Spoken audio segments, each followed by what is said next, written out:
write ourselves into the grants. Okay. We contract directly with clients, whether it's a school district, an individual school. Okay. And then we take our services directly to individuals.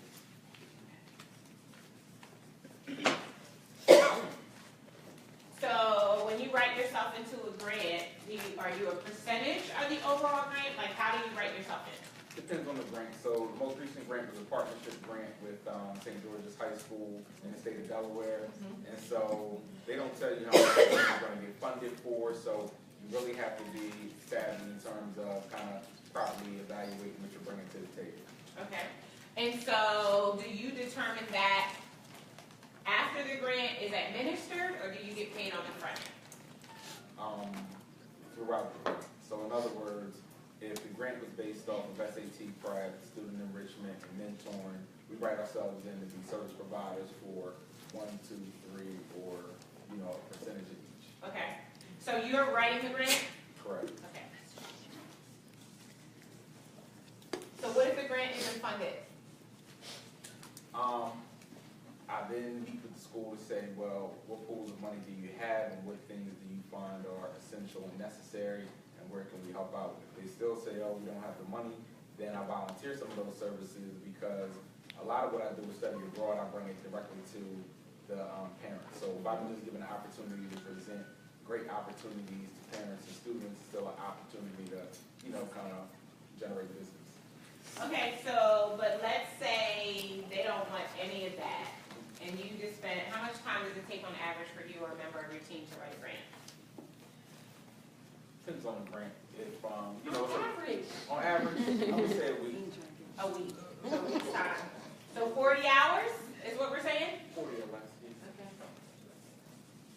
So is it okay that you could write a grant, you could spend, you or someone else, an amount of bandwidth for your company, 40 hours in a week, or spent on writing a grant that could not be funded? Is it okay that you don't get paid after 40 hours was spent doing that grant? It's less than okay. Okay.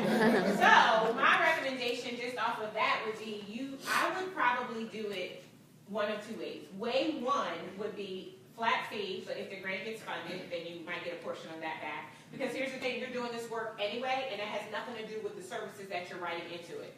You're not being paid for this. Correct. And this, if I just had to value this based on what I know is possible, what you could earn, I don't do anything by the hour. But for the grant writers that I know that have like 80 to 90% success rates are making somewhere between $500 and $7,500 per grant. Correct. Right? And it could probably even be $10,000 or $12,000 depending upon the grant, right? I see Dr. Sharita shaking her head like, So if that's the case, how many grants would you say you write per year right now? Between 2 and 5. 2 and 5. Okay, so if we did 5 grants, let's just make it 10,000. So that's $50,000 in income. If you had this additional $50,000, what could you do with it? Live the dream. Live the dream, or hire somebody else to be able to help you to do more business development to get this number up, right? Correct. So right now, by taking on this responsibility, regardless of the outcome, you're not building a business that serves you. You're not putting your business in a position to be able to get the growth that you need in order to achieve this number. So that's just one thing that you can do for that. And then as you write yourself into the grant, similarly, I don't know, I think it would depend on whether or not I would say take a percentage of the grant or do a flat fee of the grant.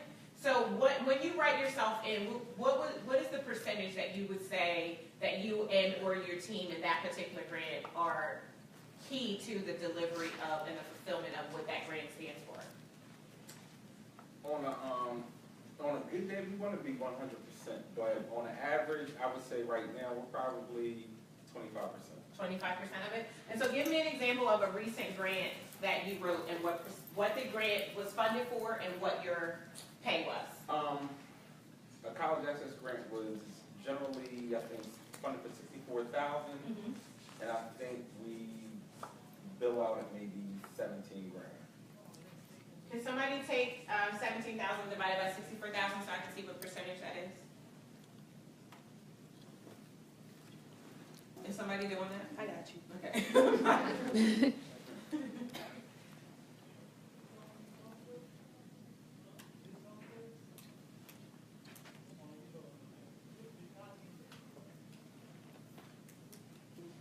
have told you to do it wrong. What is it? Did the number come out really big? It's 26%. 26%. So 26% of the 25%, which I think is okay, but what do they do with the rest of this money? Are they bringing in staff to help to support the grant? Yes. And are you guys really only doing 25% of the fulfillment of this particular grant? I would say in this particular grant, yes. Okay. In the past, that hasn't been the case. Okay. So what I would tell you here is just to make sure your pay is comparable to the amount of effort that you have in it. Of this 17,000, how much of you might not know, but how much of this would you say is bottom line operations expense, and what percentage would be profit? Well, the bottom line in the operations is taken out of the 64 for the school. Okay. So we're profiting the 7. Well, I mean for you, so Oh, when I go in there, at least 80%. There's sometimes I have to 80% bring is in profit? certain providers, yeah. so otherwise it's you that's fulfilling it? Correct. Okay, so 80% profit is good. I always say you want to be at least 60% profit. But my challenge is that you're the one fulfilling. Correct. Because if you're fulfilling, guess what you can't be doing? Over here creating more. Correct. So for you to get to 1.8, you've got to have somebody who has a strong focus on business development. And 9 times out of 10, for every single one of us in the room, nobody sells like you. You may have somebody who helps you with a portion of the process, but the main closer is 9 times out of 10 going to be you, and here's why. Because you're the one who's going to be coming in and performing the service. I'm not giving, I mean, I know this is a grant, but let's say this was my money. I'm not giving $64,000 if I can't have a conversation with the person who's going to be administering everything that's going to be going on. But if you're over here doing it, then we can't have that conversation. Correct. Right? So if you had a person on your team, so the same $50,000 that we could get back by making sure that for the grants we write, we get paid for that, that could be a person who is fulfillment, or a couple of part-time people who are helping to fulfill the programs that are happening in school so that you can be over here working on the trajectory of how we're going to happen. So with the contracts that you build directly, you have an understanding of what to do from a grant perspective? Yeah, I would say with contracts, the biggest thing are generation of leads. Okay. Biggest challenge. And so who is that ideal client for you? A school district or individual school. Okay. So like a charter school or a private school? Charter, private, public, universities. Okay. And what would you say, do you do more colleges and universities than you do high schools and elementary schools, or what would you say is the dynamic? More high schools. Okay, high schools. And so for those who aren't funded by grants, when you're talking to them, what's the percentage of time? So let's say you talk to 10 schools, how many of them will you close into a contract of some sort? So I talk to 10? Probably 4. 4? Okay. 40% close rate is good. You want to close somewhere between 30 and 40%. If you're closing 100% of the people that you talk to, you are not charging enough. Because everybody should not be a yes, right? No matter how good your marketing is. So that's always a good sign that you need to raise your rates if everybody is saying yes. Now what I'll typically do with clients is when you first get started, I'll let you have lower rates so I can build up your confidence and make you feel good about yourself. But then eventually we're going to raise those rates. Some people are going to be like that, Emily. Eventually we're going to raise those rates because that's standing in the way of your profitability, right? So we have to make sure that we're thinking about it from that particular standpoint. So what's the average contract size that you will go after if you're going directly to a school or a college or university? It depends on my time commitment. But Okay. I would say averaging it somewhere in the neighborhood of maybe 61,000. Okay, so here's what I'm going to submit to you. So you said it's based on your time commitment. We've already decided we need to bring somebody else on who does the fulfillment so that you're free to go and have the meetings and shake hands and kiss babies. Correct. So I want you to go after bigger contracts. Because somebody take 61,000 divided by 1.8 million. Let's see how many contracts he would have to close to hit 1.8 million. Would you say 61,000? 61,000 divided by 1.8 million. 30.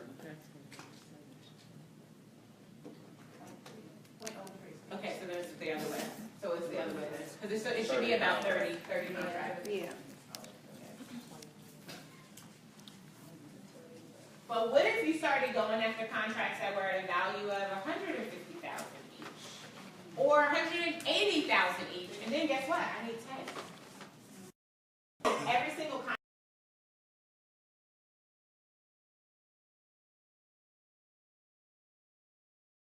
You reducing down to 60% to have somebody else do the fulfillment.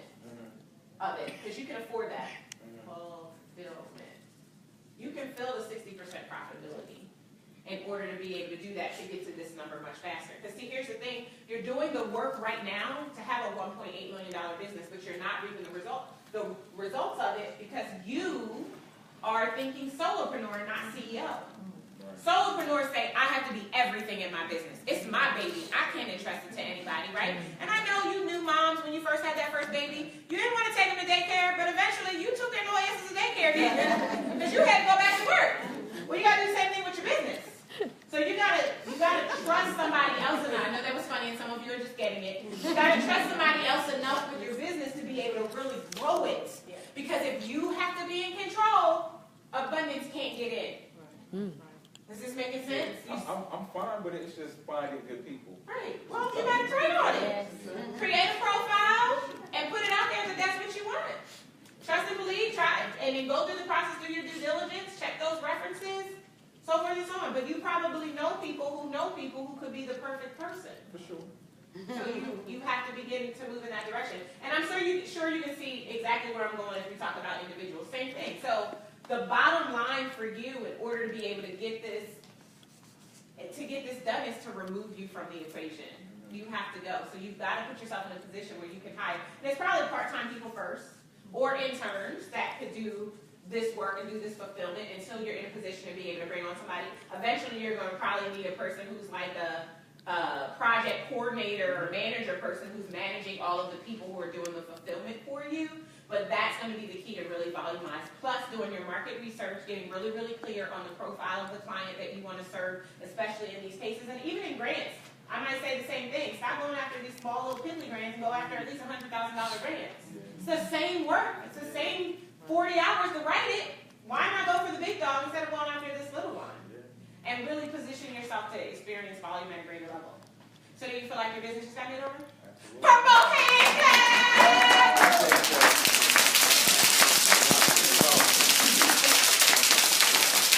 Was that good? Yeah. Awesome. Come on, Rochelle. You gotta keep this part of this train moving.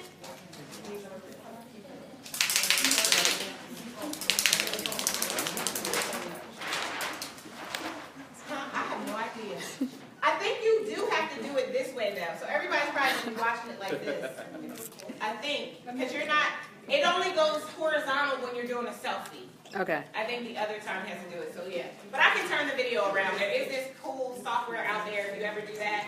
Forget the website, but it will turn the video around and make it the right way for you.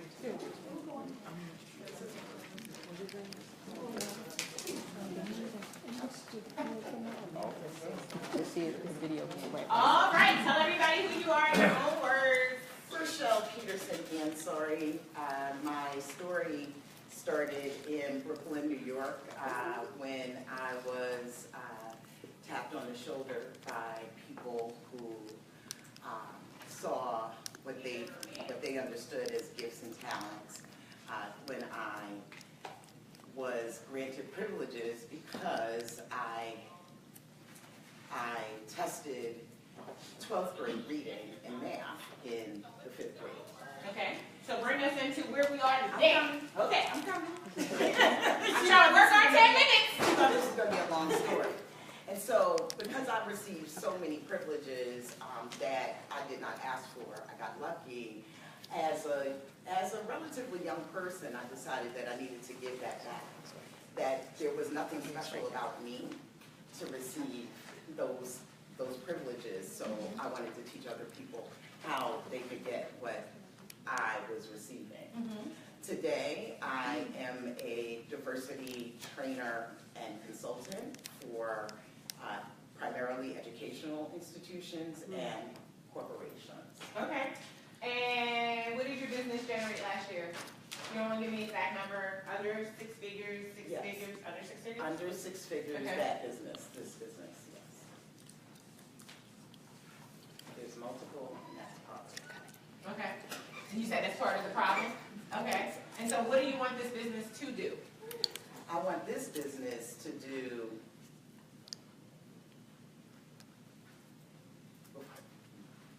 by the end of 2017, $250,000. Okay.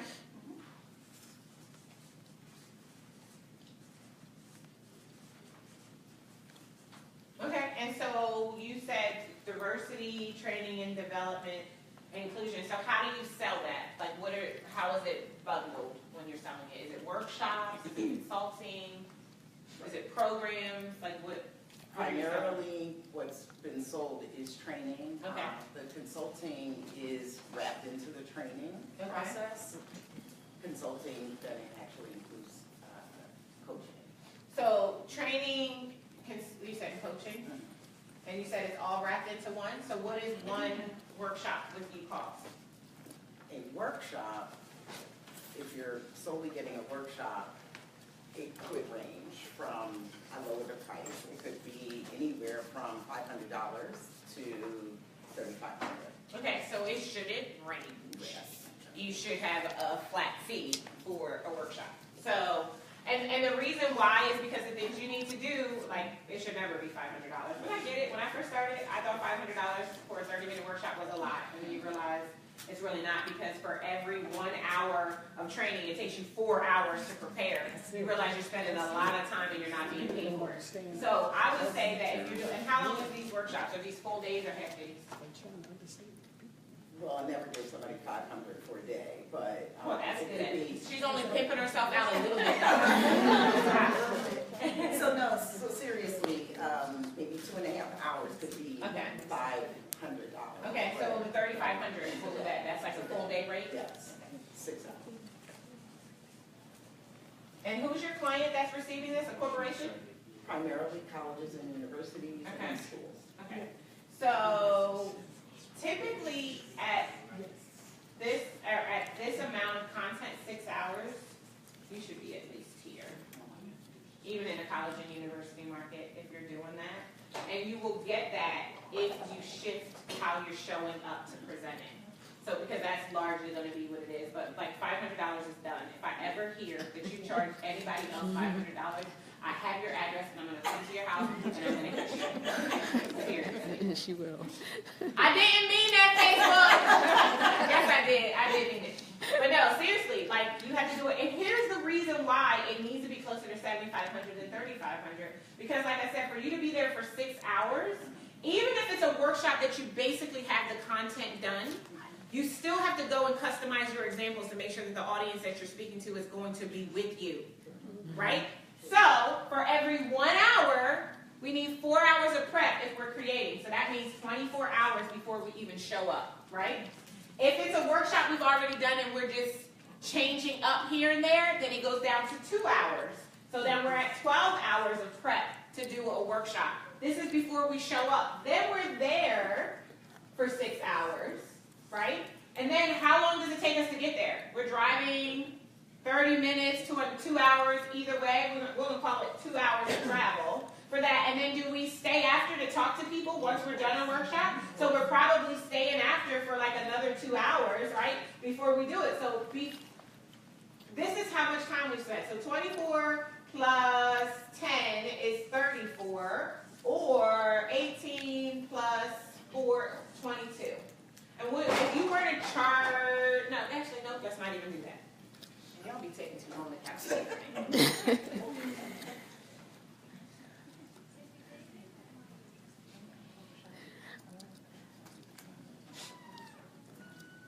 Yeah, so it's like $102 an hour. And if that sounds good to anybody, it really doesn't, because guess what? We got to take 15% out of this for taxes, right? We got to take somewhere between 10 to 25% out of it for expenses. So when we're all said and done, this is probably really down about $30 an hour, which means you're pimping yourself out. People, that's what I meant to do. I wanted to hurt your feelings because I want you to see that you are worth more and you are more valuable in the marketplace. If you keep pimping yourself out, they will take it.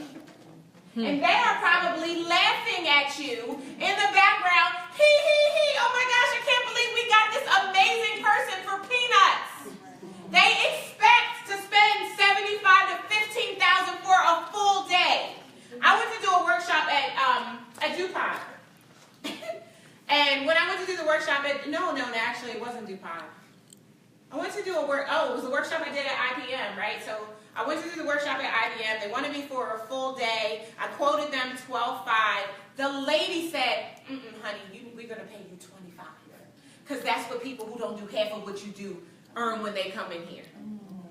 So, for a day, $25,000. So they expect to pay this. And even nonprofit organizations, they write this into their grants. And do you guys know if nonprofit is your client and you want them to be the client, when you have an operating budget, if you don't spend the money on what the budget line is, you don't get to keep that money. So they have to spend it. Ask me how I know, because for 2 years I ran a program and I had to spend my budget lines, or I wouldn't get my reimbursement.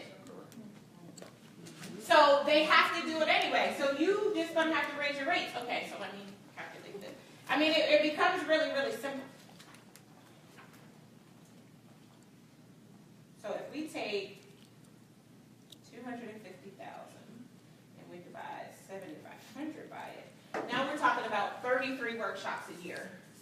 And that's if you do 1 day. How often do you sell a workshop that's either multi-day or a program? How often are you selling those right now? Not very. Do you want to sell multi-day workshops and programs? Sure.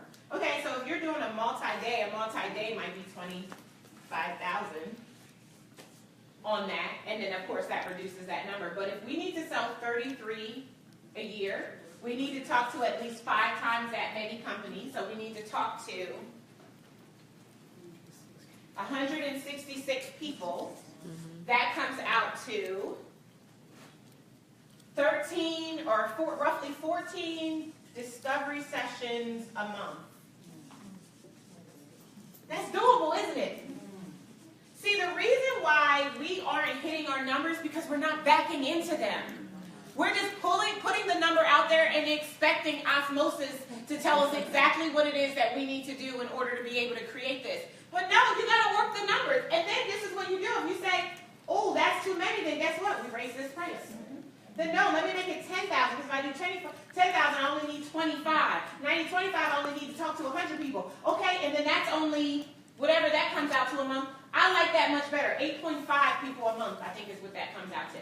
8.5 people a month. Oh, I can do that in my sleep. I can do that 1 day a month on business development.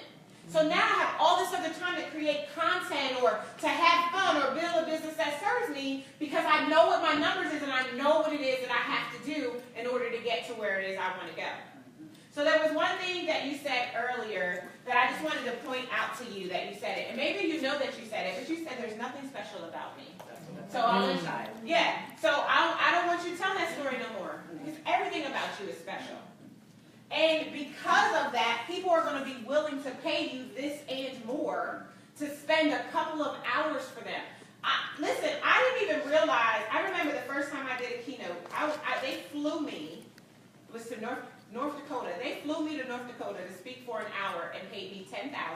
They bought 250 copies of my book. So my total, and they paid all my travel and stuff. So total was like $17,000 to speak for an hour. Like, you deserve that. And you're working way too hard for way too little, and it doesn't have to be that way. But it's not going to change until you realize that there is something special about you. And right now there are people waiting to find you and to be served by you, and they won't if you don't show up. But now that we know, we just need to make sure we get in front of 8.5. So now we just need an amazing profile of who our client is going to be, somebody who's doing that market research or creating that call sheet for us, so that you can focus on doing the things that are going to actually move the needle in your business. So do you feel like your business got made over? I do. Awesome. Give her a round of applause.